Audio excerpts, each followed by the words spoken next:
Living in the moment, এই কথাটা আমরা সবাই জানি, কিন্তু আমরা অনেকেই অনেক কিছু স্কিপ করে যাই আমাদের লাইফে।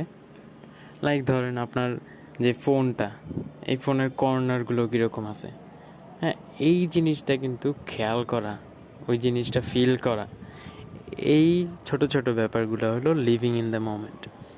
সাপোজ আপনার বৃষ্টি শুরু হলো, বৃষ্টিতে আপনি চাইলে ভিজতেও পারেন, বা আপনি চাইলে ওই মুমেন্টটাতে গানও শুনতে পারেন, বা আপনি চাইলে জাস্ট কোথাও বসে থাইকা বৃষ্টির সাউন্ডটা শুনতে পারেন। এখন এক একজনের লাইফে এক একজনের পার্সপেক্টিভ আলাদা, অ্যান্ড এক একজনের এনজয় করার ওয়েটা আলাদা।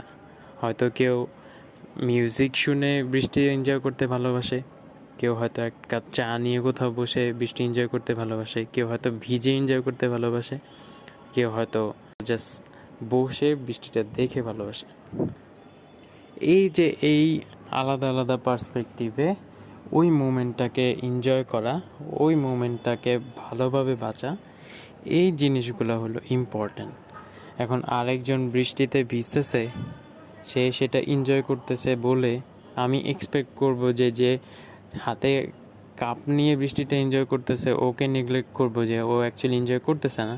দেন আমি জাস্ট আমার পার্সপেক্টিভ থেকে ভাবতেছি, ওর পার্সপেক্টিভ থেকে কিন্তু ভাবতেছি না। ওই মানুষটা হয়তো ওই কন্ডিশনে ওই রকম ওয়েতে এনজয় করে বেশি স্বাচ্ছন্দ্য ফিল করে বা বেশি কমফোর্টেবল।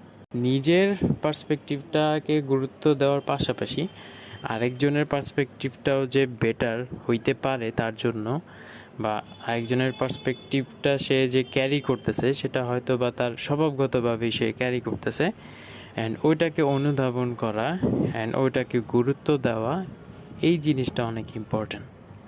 আমরা অনেক সময় আমাদের মতের বাইরে কোনো কিছু গেলে ওগুলোকে নেগেট করা শুরু করি, অ্যান্ড এই নেগেট করাটার দ্বারা কী হইতেছে, আমি কিন্তু আরেকজনের সামনে অটোমেটিক্যালি একটা ভিলেন রূপে এসে পড়তেছি, তাই না?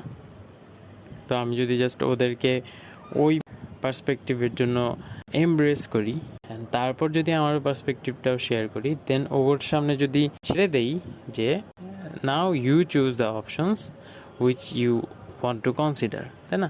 এবং তার যদি লজিক্যাল মনে হয় সে ওটা কনসিডার করলো, লজিক্যাল না মনে হলে সে ওটাই হোল্ড করে রাখলো, সমস্যা তো নেই। তো হ্যাঁ, আমি অনেক সময় রাইট হইতে পারি বা আমার পার্সপেক্টিভ একরকম হইতে পারে, তাই বলে এটা না যে আরেকজনের পার্সপেক্টিভ আলাদা হইলে ওটা রং।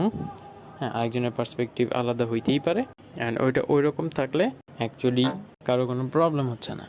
আর প্রবলেম হইলেও সেই মানুষটার ক্ষেত্রে যেহেতু এটা প্রবলেম ক্রিয়েট করতেছে না, তো লেট ইট বি, সেটাই। এখন লিভিং ইন দ্য মোমেন্টে আমরা জাস্ট ওই মোমেন্টটাতে কেওস সৃষ্টি না করে আমরা যদি একটা হেলদি আন্ডারস্ট্যান্ডিংয়ের মধ্যে আসতে পারি, দেন কিন্তু ওই মোমেন্টটা দুইজনের জন্যই খুবই এনজয়েবল হইতেছে। তো এতটুকু ছিল ছোট একটা থট শেয়ার করার। কথা হবে নেক্সট পডকাস্টে। আল্লাহ হাফিজ।